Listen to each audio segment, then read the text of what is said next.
저희가 이제 교회 휴거에 대해서 보시고 있습니다. 오늘 공부하실 페이지는 220페이지부터 우리의 대적 마귀에 대한 그런 성경 구절을 찾아보고자 합니다. 휴거 시에 방해하는 세력이 단 하나 있다면 마귀가 될 것입니다. 다른 것들은 아무것도 막아서지 못할 것이고 막아설 힘도 없겠지만 또한 마귀조차도 사실은 막아설 그런 권력이 없음을 우리 주 예수 그리스도의 승리를 통해서 우리가 알고 있습니다. 하지만 지금 살고 있는 우리 몸은 이 세상의 통치자, 권세를 가진 자, 사탄은 마귀가 언제나 으르렁대면서 삼키고자 돌아다니고 있다는, 믿는 자마저 그렇게 하고 싶다는 그런 것을 우리가 알고 있습니다. 그래서 사탄 마귀에 대해서, 우리의 대적 마귀에 대해서 잠깐 알아보는 시간을 가지겠습니다. 220페이지에서 이제 마태복음 12장 25절에서 29절 보시겠습니다. 마태복음 12장, 마태복음 12장 25절에서 29절까지입니다. 마태복음 12장 25절에서 29절까지 같이 한번 읽어보시겠습니다. 예수님께서 그들의 생각을 아시고 그들에게 이르시되 스스로 분쟁하는 왕국마다 황폐하게 되며 스스로 분쟁하는 도시나 집마다 서지 못하리라. 사탄이 만일 사탄을 내쫓으면 스스로 분쟁하는 것이니 그리하고야 어떻게 그의 왕국이 서겠느냐. 또 내가 바알세붑을 힘입어 마귀들을 내쫓으면 너희 아이들은 누구를 힘입어 그들을 내쫓느냐. 그러므로 그들이 너희 재판관이 되리라. 그러나 내가 하나님의 영을 힘입어 마귀들을 내쫓으면 하나님의 왕국이 너희에게 임하였느니라. 사람이 먼저 강한 자를 결박하지 않고서야 어떻게 강한 자의 집에 들어가 그의 재산을 노력하겠느냐. 결박한 뒤에야 그가 그의 집을 노력하리라. 이 말씀을 쭉 보시면 이때쯤이 예수님께서 공생애를 시작하신 지 대략 한 2년 정도 좀 지난 시기라고 보여집니다. 그 사이에 예수님께서는 수많은 기적을 행하셨습니다. 병든 자도 고치셨고 눈 먼 자도 눈뜨게 하셨고 못 걷는 자도 걷게 하셨는데, 이 종교 지도자들인 바리새인들은 이 사람이 하나님의 일을 행하는 게 아니라 마귀의 권능을 힘입어서 마귀의 일을 한다라고 이렇게 결론을 내린 것입니다. 침례를 받으신 뒤에 성령의 능력을 예수님께서는 받으셨죠. 그때부터 자신의 존재를 예수님께서는 증명을 하셨습니다. 동시에 그분은 하나님의 영이 자기 능력의 근원이라고 늘 말씀하셨습니다. 내 힘은 마귀에서 온 것이 아니라 하나님에게서 온 것이야 라고 분명히 말씀하셨습니다. 이사야가 예언을 했듯이 예수님께 성령이 임하니까 예수님께서는 아름다운 소식을 전하고 또 기적을 행하신 것이죠. 하지만 종교 지도자들은 그분의 능력이 사탄에서 왔다라고 이렇게 주장을 했습니다. 예수님께서는 그런 주장에 마태복음 12장 26절 말씀에서 완전히 반어법으로 말씀하셨죠. 만일 26절에 사탄이 만일 사탄을 내쫓으면 스스로 분쟁하는 것이니 그리하고야 어떻게 그의 왕국이 서겠느냐라고 이렇게 말씀하신 거죠. 사탄이 사탄끼리 쫓아내면 그의 왕국이 서겠습니까? 설 수가 없죠. 스스로 무너지는 꼴입니다. 사탄은 그렇게 멍청하지는 않습니다. 사실은 굉장히 똑똑한 존재죠. 인간의 지혜를 훨씬 뛰어넘는 존재인데 그런 뻔한 이슈조차 모른다면 사탄이 아닌 게 되어버립니다. 내쫓긴 천사 아닙니까? 인간의 능력보다 수십 배, 수백 배 앞서는 자이고 지혜보다 훨씬 앞서는 자인데 그렇게 하는 것은 앞뒤가 맞지 않는 것입니다.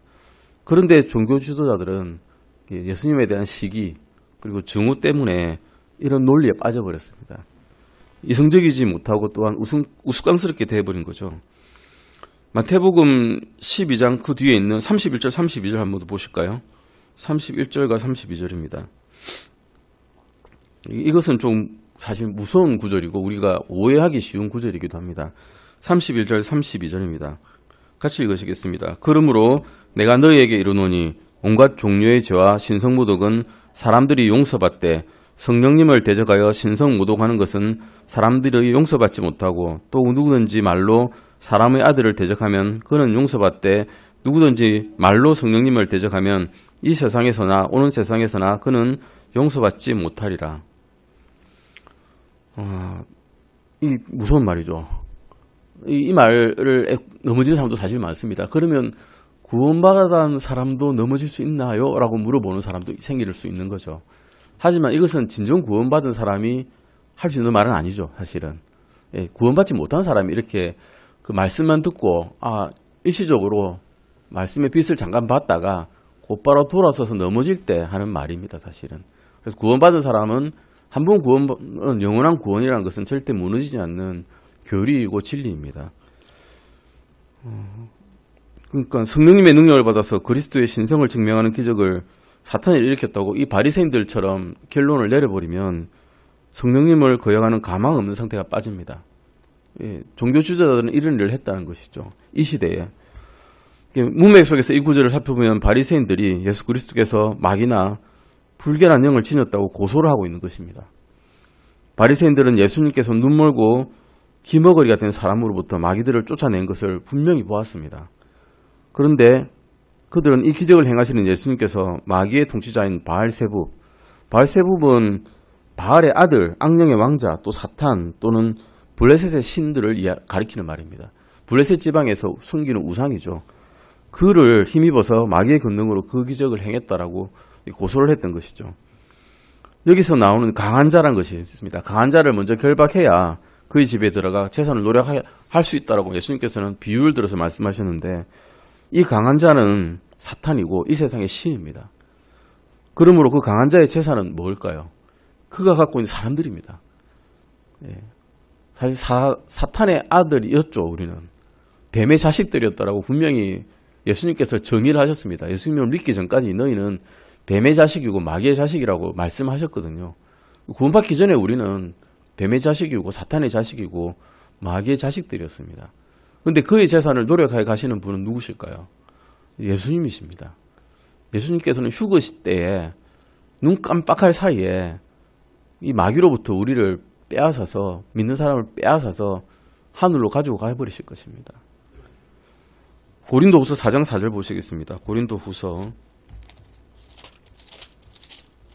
4장 4절입니다. 고린도후서 4장 4절입니다. 찾으셨으면 같이 읽어보시겠습니다.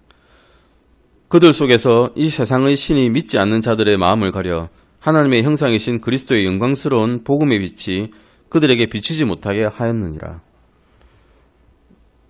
이 세상의 신이 믿지 않는 자들의 마음을 가리는 방식은 다양했습니다. 요즘에는 뭘까요? 예전에는 과학이었고 요즘에는 텔레비전입니다. 영화고 텔레비전이고 요즘에 유행하는 영화나 TV 프로그램이나 자세히 보시면 이게 하나님을 부정하는 것들입니다. 인간의 능력으로 무언가 이룰 수 있다.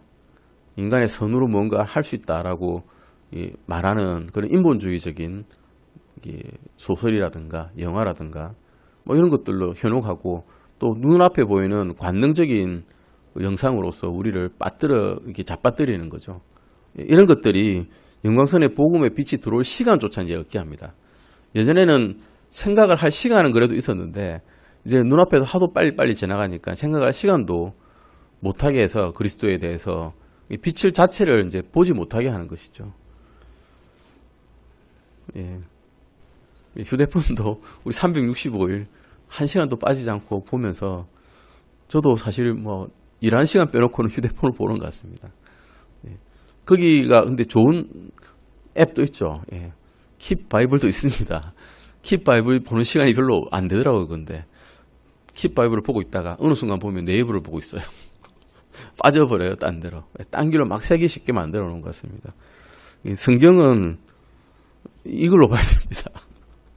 글로 봐야 됩니다. 그냥. 공부하는 학생들에게 공부하는 앱이라고 좋은 앱이라고 이 태블릿을 주면 그거 안 봅니다. 공부 안 합니다. 보다가 한 10분 공부하다가 딴 데 가버립니다. 그게 사람의 이제 본성인 거죠. 사실은. 더 유혹에 빠지기 쉬운 본성인 것입니다. 그래서 베드로는 이게 대해서 유혹을 하고 있습니다. 베드로전서 5장 8절입니다. 경고를 하고 있죠. 베드로는 이렇게 경고를 하고 있습니다. 베드로전서 5장 8절입니다. 같이 읽으시겠습니다. 정신을 차리라, 깨어있으라. 너희 대적 마귀가 울부짖는 사자같이 두루다니며 산길 자를 찾나니.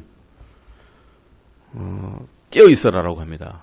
휴대폰을 하고 있는 사람이나 게임을 하고 있는 사람의 뇌를 우리가 뇌파로 분석을 합니다. 알파파와 베타파가 자고 있을 때 나오는데, 알파파는 깨어 있을 때 나오고 베타파는 자고 있을 때 나오는데, 게임하는 사람의 뇌는 베타파만 나옵니다. 안 깨어 있는 겁니다. 사실은 자고 있는 거고, 이게 무의식적으로 게임을 하고 놀고 있는 거죠. 뇌는 잠들이는 것입니다. 주님께서는 깨어 있어라라고 분명히 말씀해 주시고 계십니다. 깨어 있지 않으면 마귀가 우는 사자같이 두루다니면서 삼키려고 합니다. 동물의 왕국 보신 적 있죠? 동물의 왕국 보시면 영양무리가 쭉 있으면 누구를 사자가 잡아갈까요? 맨 앞에 있는 힘센 이 영양을 잡아갈까요? 아닙니다. 제일 뒤에서 제일 처지고 힘없고 졸고 있는 애들을 잡아채갑니다. 어린 자들을 잡아채가죠. 힘 있는 자 절대 노리지 않습니다. 왜냐하면 힘 있는 자와 사자가 부딪히다가 자기가 부상당하면 그런 초식을 못 하잖아요. 육식만 해야 되는데 자기 무기가 없어지니까 그냥 죽게 되거든요. 자기도 무서운 거예요. 그래서 사자는 약한 자만 노리는 것입니다. 바울은 또한 마귀의 덫에 잡혀있는 사람들에 대해서 말하고 있습니다. 디모데후서 2장 26절입니다. 디모데후서 2장 26절입니다. 디모데후서 2장 26절입니다. 예, 같이 읽으시겠습니다. 이것은 마귀의 뜻대로 마귀에게 사로잡힌 자들이 마귀의 올무에서 벗어나 자신을 되찾게 하려 함이라. 예, 주의 종이 다투지 말아야 하는 이유를 온유함으로 일깨워줘야 하는 이유를 이렇게 말씀해 주고 계십니다. 혹시라도 이런 온유한 마음으로 그들을 품으면 그들이 마귀의 올무에서 벗어나서 하나님의 본성에 참여하는 자가 되지 않을까 해서 온유하게 대하라는 말씀 중에 이렇게 나오는 말씀입니다. 이 구절들은 사탄이 마귀를 지배하는 권능이 있다는 것을 분명히 말씀해 주고 있습니다. 마귀는 실제로 이 세상의 신입니다. 이 세상에서 번성하는 자들은 마귀의 뜻대로 행하는 자들입니다. 사실은. 그것은 이제 부러워할 때가 있죠. 그리스도인도. 하지만 그것은 결코 부러워할 일이 아니고 오히려 그들을 위해서 기도해주고 그들이 마귀의 올무에서 벗어나기를 도와줘야 된다는 것을 이 말씀에서 충분히 설명해 주시고 계십니다. 그러나 하나님을 우리는 찬양해야 됩니다. 그리스도께서는 이미 마귀를 이기셨습니다. 사실은 이긴 싸움에 우리는 이삭 죽게 하러 간 사람입니다. 하나님께서 전쟁을 일으키시고 적들을 다 물리셨는데 우리는 그것을 사실은 옆에서 관망하는 사람이란 거죠. 열심히 전하고 다니고 같이 싸우고 있는 것 같은데 실제로는 이미 다 이겨놓으셨고 다 이기셨네라는 것을 증거만 하고 다니는 사람이 우리라는 것입니다. 따라서 그리스도의 완성된 사역을 신뢰하는 모든 자는 그분의 피의 권능으로 죄와 사망의 법에서 이미 해방이 되었던 것입니다. 요한일서 12장 31절 말씀에서 이제 이 세상에 대한 심판이 있으니 이제 이 세상의 통치자가 쫓겨나리라라고 분명히 선언하셨습니다. 히브리서 2장 14절 말씀도 보시겠습니다. 히브리서 2장 14절 말씀입니다. 히브리서 2장 14절입니다. 같이 읽으시겠습니다. 그런즉 자녀들은 살과 피에 참여한 자들이므로 그분도 마찬가지로 같은 것의 일부를 취하셨으니 이것은 그분께서 죽음을 통해 죽음의 권능을 가진 자 곧 마귀를 멸하시고 마귀를 죽으시면서 마귀를 이미 멸하셨다라고 말씀하셨습니다. 골로새서 2장 15절 말씀도 같이 보시겠습니다. 골로새서 2장 15절입니다. 같이 읽으시겠습니다. 정사들과 권능들을 벗기사 십자가 안에서 그들을 이기시고 공공연히 그들을 구경거리로 삼으셨느니라. 이미 이기셨기 때문에 하실 수 있는 일이죠. 적장이 싸워서 적장을 우리가 패퇴시켰을 때야 그들을 구경거리로 삼을 수가 있습니다. 한참 싸우고 있을 때 그들을 구경거리로 삼을 수 있을까요? 그럴 수 없습니다. 지금 싸우기도 바쁜데 어떻게 구경거리로 그들을 삼습니까? 이미 이겼고 그들은 패퇴했고 이미 잡힌바 되기 때문에 그들을 공공연하게 조롱거리로 삼을 수가 있는 것입니다. 주 예수 그리스도께서는 갈보리에서 이미 사탄을 정복하셨습니다. 그분께서는 지상에 자신의 왕국을 세우러 돌아오실 때 말씀 그대로 문자적으로 쓰여진 그대로 사탄을 결박하실 건다고 요한계시록에 말씀하고 계십니다. 계시록 20장 1절에서 3절입니다. 저번 시간에 우리 오후 예배 때 보았던 구절이죠. 요한계시록 20장 1절에서 3절입니다. 요한계시록 20장 1절에서 3절입니다. 같이 읽으시겠습니다. 또 내가 보니 한 천사가 바닥 없는 구덩이의 열쇠와 큰 사슬을 손에 들고 하늘로부터 내려와 마귀요 사탄인 그 영 곧 저 옛뱀을 붙잡으니라. 그가 그를 붙잡아 천년 동안 결박하여 바닥 없는 구덩이에 던져 넣어 가두고 그 위에 봉인을 하여 천년이 찰 때까지는 그가 더 이상 민족들을 속이지 못하게 하리니라. 그 뒤에는 그가 반드시 잠시 동안 풀려나리라. 바닥 없는 구덩이의 열쇠가 있다 그럽니다. 그리고 큰 쇠사슬이 있다 그럽니다. 저희는 어떻게 이 영적인 존재를 쇠사슬로 묶을 수 있는지는 알지 못합니다. 하지만 주님께서는 분명히 이렇게 약속하셨고 이렇게 이루어질 것입니다. 그러나 우리는 그분의 왕국이 세우는 것이 아닌 그분께서 밤에 도둑처럼 오실 때 발생할 휴거에 대해서 알고자 합니다. 두 번째 왕국에 오실 때의 이야기가 아니죠. 첫 번째 재림이 아니라 두 번째 재림이 아니라 믿는 자들의 공중에서 만나게 하실 그 재림에 대해서 알고자 합니다. 데살로니가전서 5장 2절 잠깐 보시겠습니다. 데살로니가전서 5장 2절입니다. 네, 데살로니가전서 5장 2절입니다. 같이 읽으시겠습니다. 주의 날이 밤의 도둑같이 이르는 줄을 너희 자신이 완전히 아느니라. 도둑이라 그러면 어감이 안 좋죠, 사실은.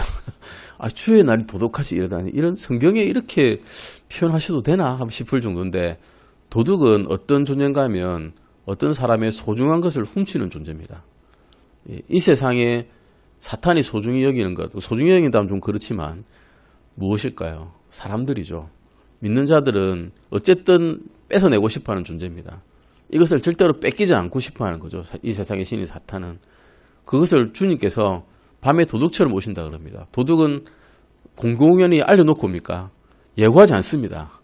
그냥 갑자기 나타나가지고 중요한 것, 소중한 것 싹 들고 주머니에 넣고 싹 소리도 없이 빠져나가는 것이 도둑입니다.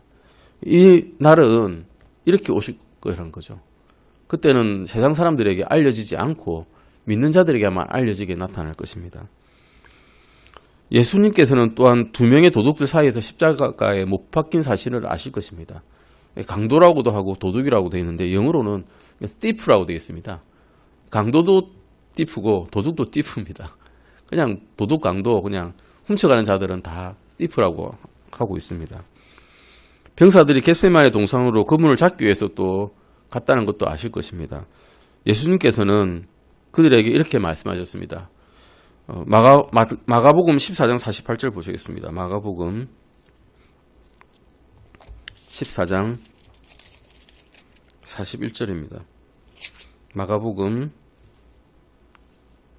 14장 48절입니다. 14장 48절. 제가 읽겠습니다. 이것은 예수님께서 그들에게 응답하여 이르시되 너희가 강도를 치듯 칼과 몽둥이를 가지고 나를 잡으러 나왔느냐.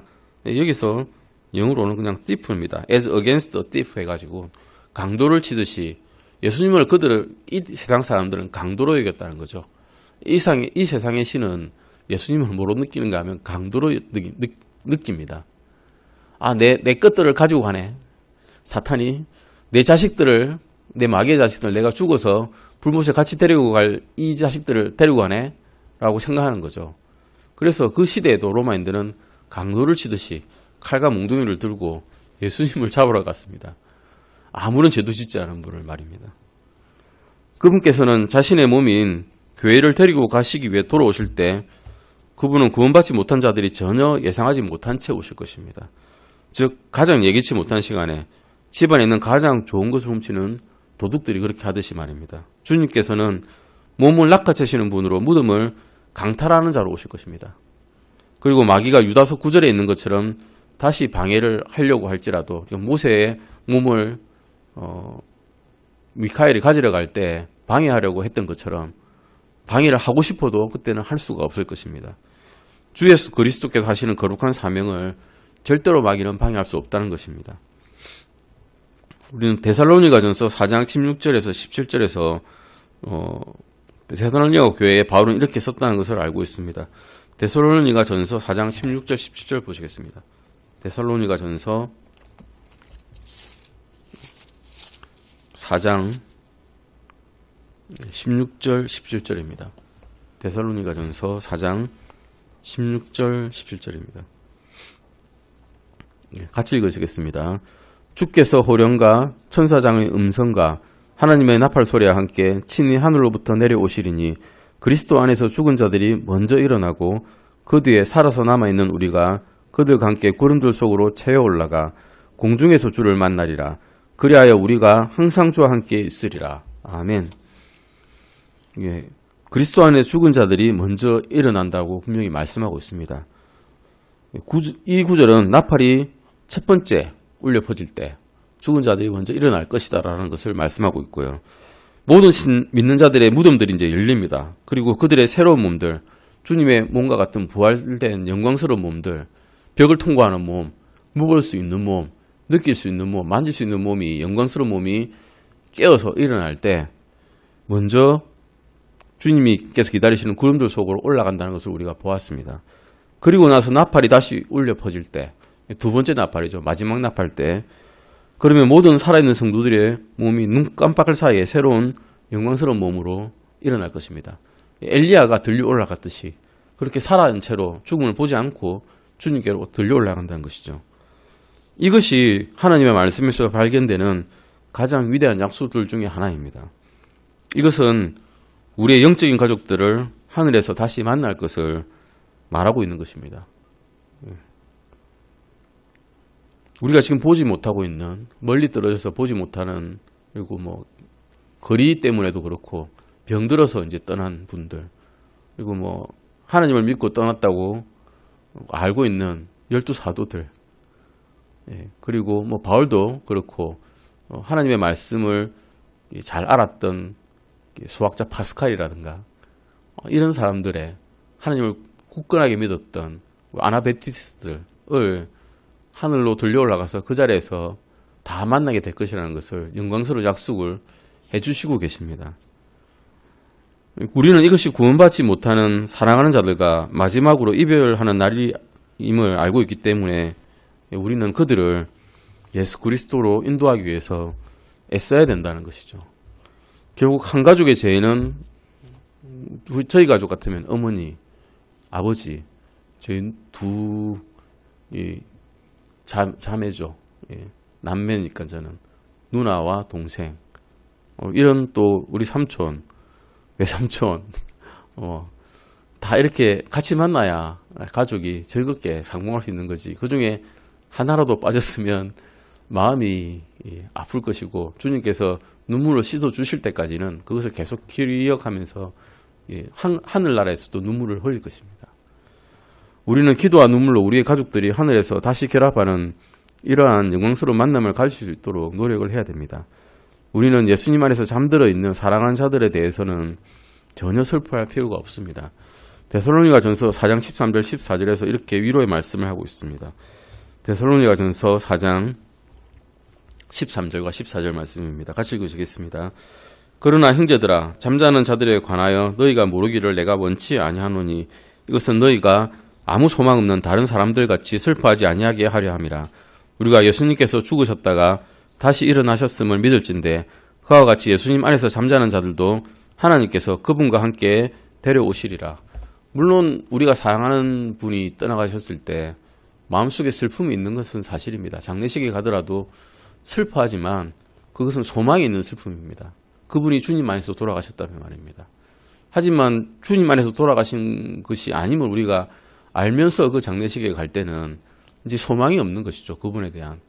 하늘나라에 가서도 제가 그분을 만날 수 있는 희망이 없기 때문이죠.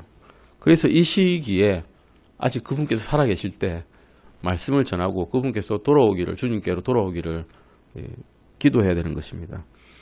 17절에서 바울은 우리가 항상 주와 함께 있으리라라고 말하고 있습니다. 그는 모든 그리스도인이 주님께서 그분의 왕국을 세우기 위해 돌아오실 때 주님과 함께 이 지구상에 돌아올 것을 말하고 있습니다. 우리는 그리스도의 유업에 대해서 공부할 때 모든 그리스도인이 다 그리스도와 함께 통치하지는 않을 것이라고 배웠습니다. 예, 우리의 통치는 우리가 사실은 이 땅에서 행하고 있는 일들로 인해서 받을 수 있는 보상이라고 우리는 보상, 그리스도인의 보상의 편에서 알고 배웠습니다. 디모데후서 2장 10절에서 13절, 골로새서 3장 23절에서 25절, 로마서 8장 16절에서 18절 말씀을 찾아보시면 자녀면 상속자라고 되어 있고 그리스도와 함께 공동 상속자라고 되어 있습니다. 그런데 그의 상속을 받는 그 범위는 영광이 다 다르다고 되어 있죠. 별의 영광이 다르고 달의 영광이 다르고 해의 영광이 다 다르다라고 되어 있습니다. 주님께서는 공정하신 분입니다. 의로우신 분이고 공정하신 분이기 때문에 행한 행위에 따라서 상급을 정하신다라고 말씀해 주고 계십니다. 예, 이 땅에서 우리가 집과 벼와 목재로 만들어진 집을 지었다. 쓸모없는 집을 지었으면 주님께서 그리스도 심판석에서 심판하실 때 불로서 다 태웠을 때 남아있는 것이 하나도 없다는 것이죠. 그때는 우리가 통치할 만한 그런 것이 자리가 없다는 것입니다. 하지만 금과 은과 보석과 같은 일을 이 땅에 사는 동안 행하였다면 그것이 고스란히 남아서 주님께서 주시는 상급을 받을 수 있는 기회가 있을 것입니다. 우리의 통치는 우리가 벌어야 되는 보상이라는 것입니다. 영생은 믿는 모든 이에게 주는 하나님의 선물입니다.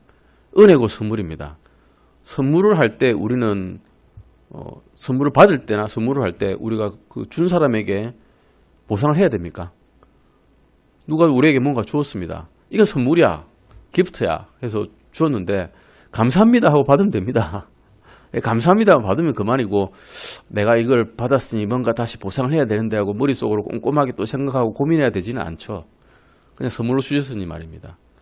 주님께서 이건 선물이라고 분명히 말씀하셨습니다. 그러나 그분과 함께 통치하는 특권은 이 세상에 살고 있는 우리의 행위에 따라 달려 있다는 것입니다. 물론 고난을 많이 받는다고 그게 달라지는 건 아닙니다. 고난을 많이 받으면 수고를 많이 하면 내가 이걸 더 많이 줄 거야 라고 이렇게 말씀하고 계시지는 않습니다. 하지만 주님을 생각하고 주님을 따라서 주님을 닮는 삶을 사는 사람에게 주님과 같은 거룩함을 닮아가고자 노력하는 사람에게 주님께서는 보상해 주시는 분이심을 우리는 또한 믿고 있습니다. 데살로니가전서 4장 17절에서 우리는 공중에서 주님을 만난다고 말하고 있기에 우리는 주님께서 자신의 교회를 위해 돌아오실 때 땅에 발을 디디실까요? 첫 번째 오실 때는 공중에서 만나게 됩니다. 땅에 발을 딛지 않습니다. 이 더러운 땅에 어떻게 발을 디디시겠습니까? 선영왕도 되지 않았고 이 땅이 정결하게 되지도 않았는데 주님께서는 그때는 공중에서 내려오실 것입니다. 공중으로 내려오실 것입니다. 그분께서는 구름들 속 어딘가에 계실 것이고 우리는 또한 공중에서 그분을 만나기 위해서 갈 것입니다. 그 시기에 그분께서 자신의 성도들과 함께 돌아오시기 대략 7년 전 그때가 될 것입니다. 그때는 그 이후에는 두 번째 오실 때는 그분께서는 올리브산 또는 올리벳산이죠. 그 땅에 사도행전에서 제자들이 주님께서 들려 올라가시는 것을 봤던 그 땅에서 그 땅으로 바로 내려오실 것입니다. 이 땅에 자신의 영광스러운 왕국을 세우실 것입니다. 이 완전히 두 개의 분리된 사건입니다. 첫 번째 오시는 성도들을 만나는 주의 재림날과 휴거날과 주가 다시 오시는 재림날, 이때는 완전히 다른 날이라는 것이죠. 이것은 그리스도의 두 번째 오심, 두 번째 오심은 두 부분으로 갈린다는 것입니다. 첫 번째는 자신의 성도들을 위해서 오시는 것이고 이것이 휴거입니다. 두 번째는 자신의 성도들과 함께 오셔서 이 땅에 자신의 정령왕국을 세우는 것입니다. 이 두 부분으로 나뉜 사건을 유대인들은 알지 못했습니다. 교회 시대가 있다는 것도 알지 못했고요. 그래서 항상 해석해서 헷갈렸습니다. 그들은. 그래서 주님께서 오셨을 때 그들은 주님의 왕국이 이 땅에 세워질 줄 알고 기대했다가 주님께서 십자가에 매달리실 때 이 사람은 우리의 구원자가 아니구나 라고 팽개치고 십자가에 매달리게 하고 죽임을 당하게 했던 것이죠. 직접 고소자였던 사람들이 되어버린 겁니다. 그래서 저주받은 사람이 되어버린 것이죠. 잠시 눈 가리게 된 것입니다. 그 눈 가리게 된 것이 무엇을 위했습니까? 이방인들을 위했습니다. 사실은. 모든 사람이 구원을 받기를 하나님께서 원하셨기 때문에 유대인들이 잠시 눈가림을 당했던 것이죠. 스가랴서 14장 1절에서 4절 보시겠습니다. 스가랴서입니다. 스가랴서 14장 1절에서 4절입니다. 스가랴서 14장 1절에서 4절까지 같이 읽으시겠습니다. 보라, 주의 날이 이르리니 사람들이 내게서 노략한 물건들을 내 한가운데서 나누리라. 내가 모든 민족들을 모아 예루살렘을 대적하여 전쟁하게 하리니 그런즉 그 도시가 함락되며 집들이 강탈을 당하고 여인들이 강간을 당하며 그 도시의 반이 포로가 되려니와 백성의 남은 자들은 그 도시에서 끊어지지 아니하리라.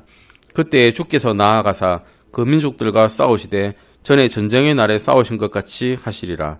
그날에 그분의 발이 예루살렘 앞 동쪽에 있는 올리브산 위에 설 것이요 올리브산이 거기에 한가운데서 동쪽과 서쪽으로 갈라지므로 심히 큰 골짜기가 생길 것이며 그 산의 반은 북쪽으로 그 산의 반은 남쪽으로 이동하리라. 큰 지진이 납니다. 말씀대로라면 산이 갈라지고 동과 서로 갈라지고 또 그 갈라진 산이 남과 북으로 갈라집니다. 이곳에 모인 군대들이 어찌 될까요? 다 죽을 수밖에 없죠. 자연재해 앞에 어떤 인간의 지혜가 도움이 되겠습니까? 이런 일이 마지막 때에 7년 환란기 마지막에 생긴다는 것을 주님께서 말씀해 주시고 계시는데 그 7년 대환란기에 예루살렘은 극심한 핍박과 고통을 받는다는 것 또한 스가랴에서 말씀해 주시고 계십니다. 데살로니가전서 4장 18절 말씀을 한번 다시 볼까요? 데살로니가전서 4장 18절입니다. 이런 말씀을 쭉 해주시고 데살로니가 교인들에게 이 위로의 말씀을 해주셨습니다. 그러므로 이 말씀들로 서로 위로하라. 죽은 자들도 살겠고 살은 자들도 내가 오는 날에 다 살 것이다.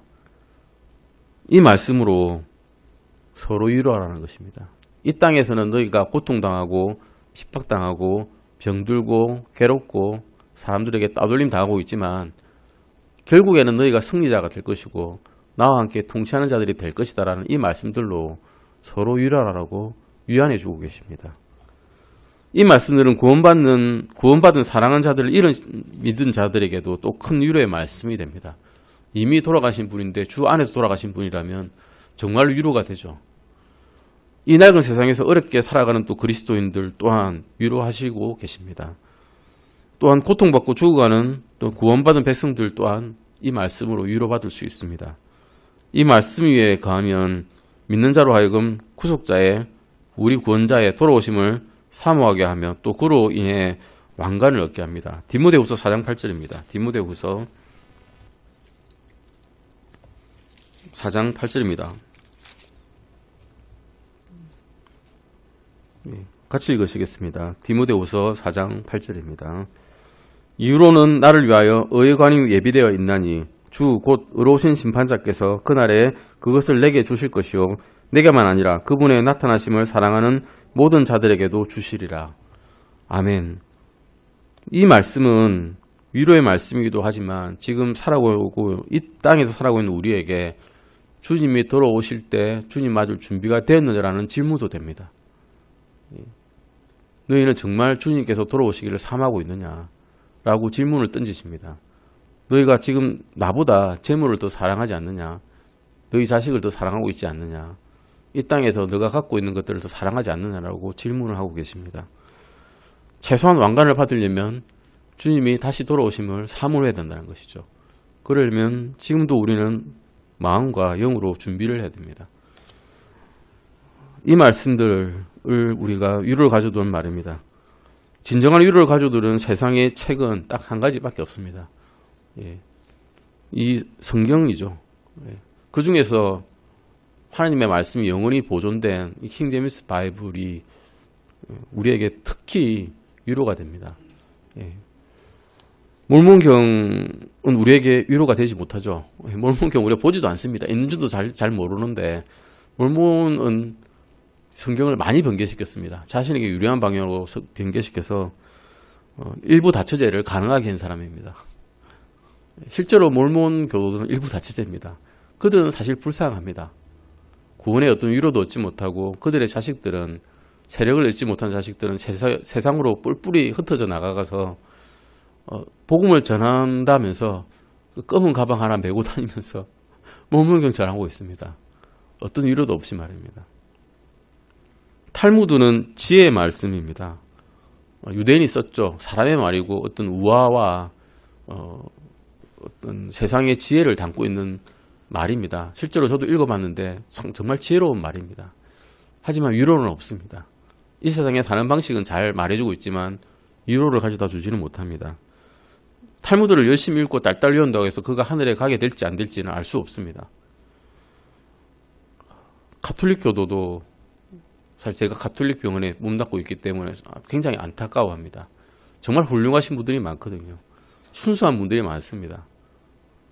그런데 연옥을 통과해야 이제 지옥을 가게 될지 천국을 가게 될지 알 수 있다라고 가르칩니다. 그럼 죽을 때까지 위로가 없는 거죠. 평안이 없습니다. 내가 죽어서 지옥에 가게 될지 천국에 가게 될지 아니면 연옥에서 한참 동안 고통을 받고 밑에 있는 사람들이 열심히 기도를 해주고 보시를 많이 해야 내가 천국에 가게 될지 알 수 없는 상태에서 죽게 되는 것이죠. 전혀 위로가 없습니다. 그러면. 하지만 주님께서는 분명한 성경 말씀으로 이 말씀들로 서로 위로하라고 해주시고 계십니다. 주 예수 그리스도 안에 있는 자들은, 믿는 자들은 영원히 안전하다는 것을 우리는 성경 말씀을 통해서 알고 있습니다. 여호와의 증인 또한 지옥은 무덤이고 그가 죽으면 무덤에 가서 예수 그리스도께서 돌아오실 때까지 무의식 상태로 누워 있을 거라고 가르칩니다. 아니, 무의식 상태로 중환자실에 누워 있으면 그 희망이 있는 겁니까? 희망 없습니다. 의식이 없는데 무슨 희망이 있습니까? 너 죽으면 그리 될 거야 말하면 그게 복이 됩니까? 복이 안 되죠. 예. 언제까지 기다려야 될지도 모르고 그렇게 가르치면 그 인생이 무로 끝날 때 어떻게 되겠습니까? 나는 무로 끝날 거야 라고는 공산주의자는 유무를 믿죠. 육체에 살고 있을 때만 인생이고 그 다음에 무로 소멸되는 거야 라고 하면 또한 소망이 없습니다. 그리고 이 세상에서 그러면 열심히 잘 살아야 되는데 그렇게 하지도 않죠. 우리는 그런 사람들과 다르게 소망을 갖고 있는 사람들입니다. 이 소망을 주신 하나님께 찬양을 드립니다. 다음 시간에 또 똑같이 구약에서 나타나는 휴거에 대해서 공부하고자 합니다. 기도하시고 마치겠습니다. 하나님 아버지 감사드립니다. 주님께서 나타나실 때 영광스러운 몸으로 저희를 부활시켜 주시겠다는 약속에 감사드립니다. 저희 죽은 자들과 주 안에서 죽은 자들과 또한 살아있는 우리도 주님께서 해주신 이 약속에 감사드리고 굳게 믿음을 가지고 살아갈 수 있도록 도와주시옵소서. 감사드리며 이 모든 것 주 예수 그리스도의 이름으로 기도드렸습니다. 아멘.